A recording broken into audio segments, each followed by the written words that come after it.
Our report was well-founded, ahead of the curve, and right on the money in more ways than one. Our report teed up the facts, but the mainstream press never stepped up to the plate. Some of the nation's supposedly leading press outlets, with teams of investigative reporters, were scooped by the Congress, the Johnson-Grassley report. Now, of course, they're scrambling to chase the story that they for so long ignored.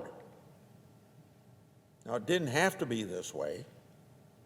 We already did much of the hefty lifting before issuing our report.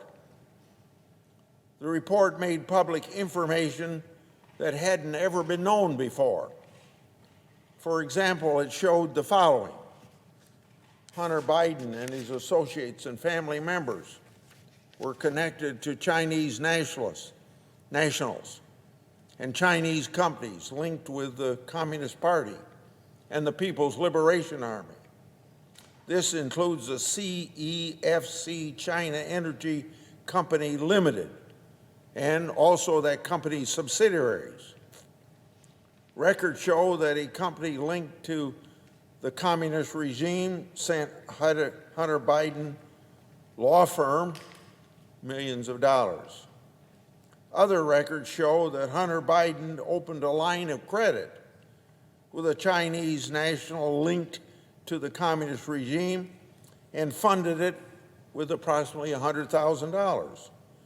And then he, James Biden, and Sarah Biden went on an extravagant global spending spree.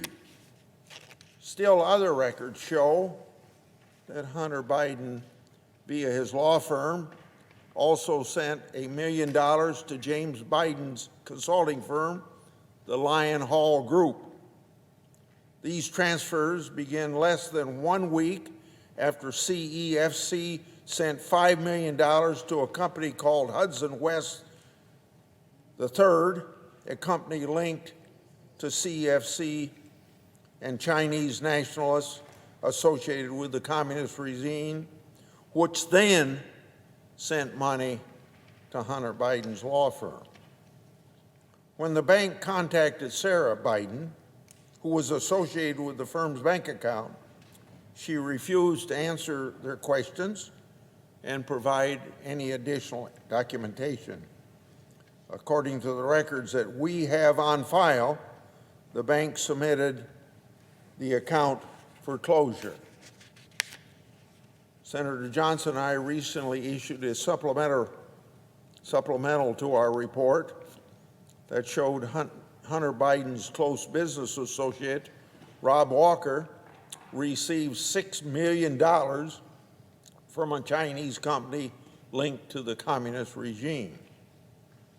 Then there's yet another link in the chain from the Biden family and their associates to the Chinese government.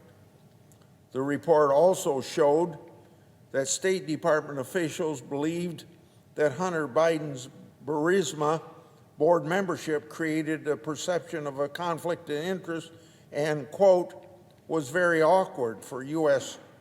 officials pushing an anti-corruption agenda in Ukraine, end of quote from a State Department official.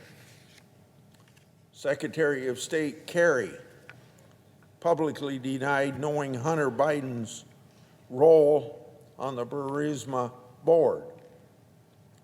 We acquired evidence that shows that Kerry did, in fact, know about that role. On December 2015, instead of following U.S. objectives of confronting oligarchs, Vice President Biden's staff advised him to avoid commenting on Burisma's oligarch and instead say, quote, I'm not going to get into naming names or accusing individuals, end of quote. Joe Biden was running an anti-corruption agenda in Ukraine but he pulled his punches while his son was on the board of Burisma. Based on witness testimony, Burisma's owner allegedly paid a $7 million bribe to officials serving under Ukraine's prosecutor general to shut the case against him. When he allegedly paid that bribe, Hunter Biden was on the Burisma board. These examples are just a sampling from the report that Senator Johnson and I put out, and just the tip of an iceberg with respect to the Biden family's troubled ties to governments adverse to U.S. interest. These associations and the millions of dollars that pass between and among Hunter Biden, James Biden, and others create criminal, financial, and counterintelligence and extortion concerns. That's why I've written to the Justice Department about the risks that Hunter and James Biden essentially served as agents of the communist government for purposes of their registering under the Foreign Agents Registration Act. After Hunter Biden publicly confirmed he was under criminal investigation, liberal news outlets reported on concerns that his financial associations could create criminal, financial, and counterintelligence problems, something you heard from the Johnson-Grassley report several weeks ago. That's why we said in September 2020, and we were roundly criticized for it. And just over the weekend, a new email was made public that reportedly says that Joe Biden and his brother were, quote unquote, office mates with the very same Chinese nationals that we wrote about in our report. Those same individuals were the ones with links to the communist regime and that regime's military. Based on all the facts known to date, Joe Biden has a lot of explaining to do. I've run many oversight operations and investigations during the course of my career. I'm interested in the facts, in evidence, and in the truth. I learned a lesson a long time ago when I first started my oversight focus. That is, no matter how difficult the media or the other side of the aisle makes it to find the facts, never give up, keep working hard. The American taxpayers deserve nothing less. That's the attitude and approach that I've had my entire career.